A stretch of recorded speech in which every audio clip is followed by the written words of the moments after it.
Start with the name of Allah, who is most kind and most merciful. Dear friends, today we will discuss about molecule. Before starting video, you are requested to subscribe my channel and press the bell icon. In this video, we will understand what is a molecule, two definitions of molecule, homoatomic molecule, heteroatomic molecule, and difference between atom and molecule. अगर हम molecule की definition की बात करें कि what is a molecule, तो एक या फिर हम कह सकते हैं या दो से ज़्यादा एटम्स आपस में केमिकली मिलकर जुड़कर एक मॉलिक्यूल बनाते हैं। और मॉलिक्यूल जो है स्मॉलेस्ट यूनिट है किसका, कंपाउंड का। इट मींस के एक से ज़्यादा मॉलिक्यूल्स मिलकर क्या बनाते हैं, जी हाँ फ्रेंड्स, कंपाउंड बनाते हैं। फ्रेंड्स तो सपोज़ करें कि ये दो हाइड्रोजन एटम्स हैं, जैसे ही ये एक दूसरे के साथ केमिकली कंबाइन होंगे, एक दूसरे के साथ मिलेंगे, एक दूसरे के करीब आएंगे, तो एक मॉलिक्यूल बन जाएगा। किसका मॉलिक्यूल बन जाएगा, हाइड्रोजन के साथ मिलेगा तो हाइड्रोजन मॉलिक्यूल बनेगा। फ्रेंड्स तो जैसे ही हाइड्रोजन आपस में मिलते हैं तो मॉलिक्यूल बनता है, जिसका नाम हमने दिया हाइड्रोजन मॉलिक्यूल, क्योंकि एटम कौन से आपस में मिले हैं, हाइड्रोजन एटम्स आपस में मिले हैं। इसी तरह से 3 ऑक्सीजन के जो एटम्स हैं आपस में मिलते हैं तो एक मॉलिक्यूल बनता है ऑक्सीजन का, जिसे हमने नाम दिया ओजोन। बिल्कुल इसी तरह से क्लोरीन 2 एटम्स हैं, 2 एटम्स एक जैसे आपस में मिल गए क्लोरीन के, तो उन्होंने एक मॉलिक्यूल बनाया किसका, क्लोरीन का। तो कोई भी 2 एटम्स आपस में, 2 या 2 से ज़्यादा एटम्स आपस में केमिकली मिल जाते हैं, जुड़ जाते हैं, या फिर एक दूसरे के साथ बॉन्ड बनाते हैं, तो वो मॉलिक्यूल बन जाता है। और मॉलिक्यूल्स आपस में मिल कर जो है कंपाउंड बनाते हैं। सो हम कह सकते हैं कि molecule is the smallest unit of compound. यहाँ पर एक क्वेश्चन आता है हमारे जहन में कि why atoms combines together, atoms क्यों एक दूसरे के साथ कंबाइन होते हैं। Yes friends, so answer is that कि एटम्स कंबाइन एक दूसरे के साथ इसलिए होते हैं क्योंकि कंबाइन हुए बगैर वो अनस्टेबल होते हैं। जैसे ही 2 एटम्स आपस में कंबाइन हो जाते हैं, जुड़ जाते हैं, तो वो स्टेबल हो जाते हैं, उनका वैलेंस शेल जो है कंप्लीट हो जाता है। और कंबाइन कोई भी एटम जो है अगर फ्रीली एग्जिस्ट करता है एनवायरनमेंट में, कंबाइन नहीं होता दूसरे एटम से, तो हम कह सकते हैं कि वो अनस्टेबल है। इट कैन स्टे अनस्टेबल, वो अनस्टेबल रहता है एटम जब तक दूसरे एटम्स के साथ कंबाइन नहीं होता।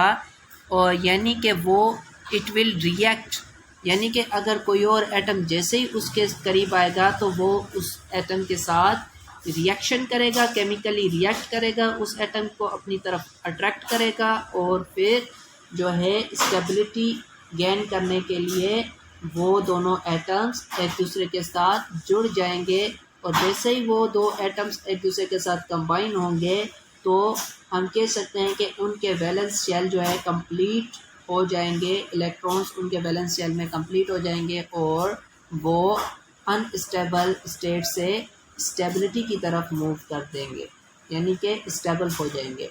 फॉर एग्जांपल कि एक हाइड्रोजन एटम और यानी 2 हाइड्रोजन एटम्स हैं, जैसे रिएक्ट करने से पहले ये अनस्टेबल थे, यानी कि वो रिएक्ट अनस्टेबल थे, यानी उनका बैलेंस शेल जो है कंप्लीट नहीं था। जैसे ही ये दोनों हाइड्रोजन एटम एक दूसरे के करीब आएंगे, इन दोनों के वैलेंस शेल की जो इलेक्ट्रॉन्स है एक दूसरे के साथ शेयरिंग होगी, दोनों एक दूसरे के साथ बॉन्ड बनाएंगे और एक मॉलिक्यूल बन जाएगा जिसको हमने नाम दिया हाइड्रोजन मॉलिक्यूल का।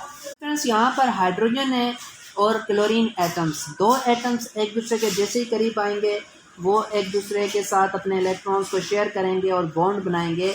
यानी कि पहले वो अनस्टेबल थे और जैसे ही एक दूसरे के करीब आए और एक दूसरे के साथ बॉन्ड बनाया, ये स्टेबल हो गए और एक मॉलिक्यूल बना देंगे। स्टेबिलिटी में आने के बाद ये एक मॉलिक्यूल बन जाएगा किसका, हाइड्रोजन और क्लोरीन का।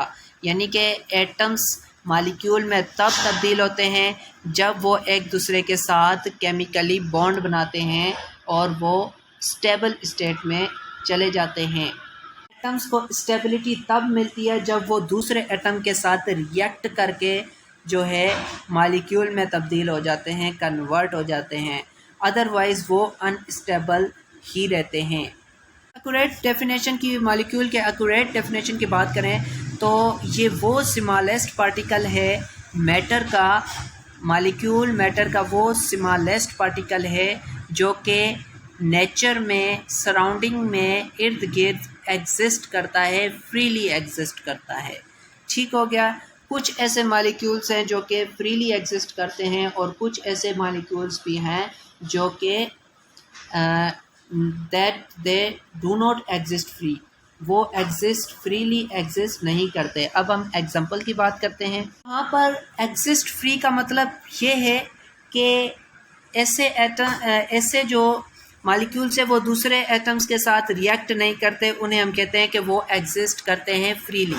अगर कुछ एटम्स जो है या कुछ मॉलिक्यूल्स फ्रीली एग्जिस्ट नहीं करते तो उसका मतलब ये है कि वो अनस्टेबल हैं, उनको रिएक्ट करना होगा किसी न किसी एटम के साथ, जो है वो एटम्स रिएक्ट करके मॉलिक्यूल बनाते हैं।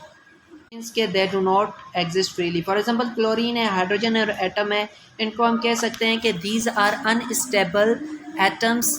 अनस्टेबल हैं, वजह क्या है कि they can react with other atoms, वो दूसरे एटम्स के साथ रिएक्ट कर सकते हैं केमिकली, जिसकी वजह से हम कह सकते हैं कि they can not exist freely in nature, ये फ्रीली एग्जिस्ट नहीं करते। वो तमाम एटम्स जो कि रिएक्ट करते हैं दूसरे एटम के साथ केमिकली और बॉन्ड बनाते हैं या मॉलिक्यूल बना देते हैं, तो वो एटम्स जो हैं एग्जिस्ट नहीं करते फ्रीली इन नेचर। या हम कह सकते हैं कि वो एटम्स जो कि अनस्टेबल हैं वो फ्रीली एग्जिस्ट नहीं कर सकते सराउंडिंग्स में या नेचर में। जैसा कि क्लोरीन दूसरे क्लोरीन के साथ अटैच्ड होके, केमिकली अटैच्ड होके क्लोरीन मॉलिक्यूल बनाता है, it does not exist freely in nature. Hydrogen भी दूसरे हाइड्रोजन एटम्स के साथ रिएक्ट कर जाता है और हाइड्रोजन मॉलिक्यूल बन जाता है। ऑक्सीजन भी ऑक्सीजन के साथ मिलकर ऑक्सीजन मॉलिक्यूल बनाता है। तो दीज क्लोरीन, हाइड्रोजन और oxygen do not exist freely in nature, जिसकी वजह से हम कहते हैं कि दे आर अनस्टेबल एटम्स। ये मॉलिक्यूल बनाते हैं, वो भी फ्री इन नेचर हैं, यानी कि they are not free in nature, वो रिएक्ट करते हैं, जिसकी वजह से जो है वो एग्जिस्ट फ्रीली नहीं करते नेचर में। इसके अपोजिट कुछ ऐसे एलिमेंट्स है जो कि एग्जिस्ट करते हैं freely in nature. It means कि उनको किसी दूसरे एटम के साथ रिएक्ट करने की ज़रूरत नहीं पड़ती। फॉर एग्ज़ाम्पल वो ऑलरेडी स्टेबल कंडीशन में होते हैं, जैसा कि हीलियम एक एटम भी है, हीलियम एक मॉलिक्यूल भी है, क्योंकि ये फर्दर रिएक्ट नहीं करता है, ये फ्रीली एग्जिस्ट करता है नेचर में। नियॉन एक एटम भी है, नियॉन एक मॉलिक्यूल भी है, क्योंकि ये मोनो एटॉमिक मॉलिक्यूल है, क्योंकि ये फर्दर रिएक्ट नहीं करता है, it exist free in nature. तो जितनी भी आइडियल गैसेस हैं वो तमाम तर फ्री इन नेचर हैं, स्टेबल हैं, उनको रिएक्ट करने की ज़रूरत नहीं पड़ती। There are two types of molecule, homoatomic molecule, homo means same, hetero means different. It means के होमोएटॉमिक मॉलिक्यूल्स वो होते हैं जो कि एक जैसे एटम से बनने वाले जो मॉलिक्यूल्स होते हैं उनको हम होमोएटॉमिक मॉलिक्यूल कहते हैं। जो कि मुख्तलिफ़ किस्म के एटम से बनने वाले मॉलिक्यूल्स को हम हेट्रोएटॉमिक मॉलिक्यूल्स कहते हैं। अब होमोएटॉमिक मॉलिक्यूल्स में एग्जांपल है हाइड्रोजन एटम की। हाइड्रोजन का मॉलिक्यूल होमोएटॉमिक मॉलिक्यूल है, क्योंकि दोनों एटम्स हाइड्रोजन के हैं, एक ही जैसे एटम्स का मॉलिक्यूल होमोएटॉमिक कहलाता है। जबकि दूसरी तरफ ऑक्सीजन एंड हाइड्रोजन, दो हाइड्रोजन के एटम्स एक ऑक्सीजन के साथ रिएक्ट करते हैं तो वाटर बनता है। मुख्तलिफ एटम्स है, हाइड्रोजन और ऑक्सीजन एक दूसरे से डिफरेंट हैं, जिसकी वजह से हम कह सकते हैं कि it is the example of heteroatomic molecule. Okay, so यहाँ पर जो है होमोएटॉमिक मॉलिक्यूल वो होते हैं जो कि एक जैसे एटम से बने होते हैं, और हेट्रोएटॉमिक मॉलिक्यूल डिफरेंट एटम से बने होते हैं। Now we will discuss the types of molecules types of molecules में मोनो एटॉमिक मॉलिक्यूल होता है, डायटॉमिक मॉलिक्यूल होता है, tri atomic molecule and fourth one is poly atomic molecule. Mono atomic molecule वो होते हैं जो कि एक एटम से बने होते हैं, जैसे कि तमाम तर आइडियल गैसेस होती हैं, उनको हम कहते हैं कि these are mono atomic molecule, hydrogen और हीलियम। डायटॉमिक, डाई का मतलब होता है टू, और दो एटम्स वाले जो मॉलिक्यूल्स होते हैं उन्हें हम कहते हैं diatomic molecule. For example hydrogen, oxygen, chlorine, these are the example of diatomic molecule, या फिर hydrogen chloride. Third one is triatomic molecule, जो कि 3 एटम्स मिल के मॉलिक्यूल बनाते हैं, उसे हम कहते हैं ट्राइएटॉमिक मॉलिक्यूल। फॉर एग्जांपल यहाँ पर है जी water, carbon dioxide and ozone. Ozone में 3 ऑक्सीजन के एटम्स होते हैं। Polyatomic molecules, poly means many, means 3 या 3 या 3 से ज़्यादा वाले जो होते हैं एटम्स, उनका मॉलिक्यूल्स पॉलीएटॉमिक मॉलिक्यूल कहलाते हैं, जैसा कि सल्फ्यूरिक एसिड H2SO4 और ग्लूकोज C12H22O11। तो these are the types of molecules. Atom and molecule के दरमियान अब हम डिफरेंस शो करेंगे। Atom is the smallest particle of an element, atom एक एलिमेंट का स्मॉलेस्ट पार्टिकल है। Molecule is the smallest particle of compound, compound का एक स्मॉलेस्ट पार्टिकल मॉलिक्यूल है। एटम मे और may not exist freely, molecule exist freely. अच्छा जी, atom composed of nucleus and electrons, molecules composed of 2 और मोर atoms. Atoms spherical shape का होता है, मॉलिक्यूल की शेप लीनियर हो सकती है, एंगुलर या ट्रायंगुलर। एटम हाईली रिएक्ट करता है, जल्दी से रिएक्ट कर लेता है मॉलिक्यूल, जबकि लेस रिएक्टिव होता है।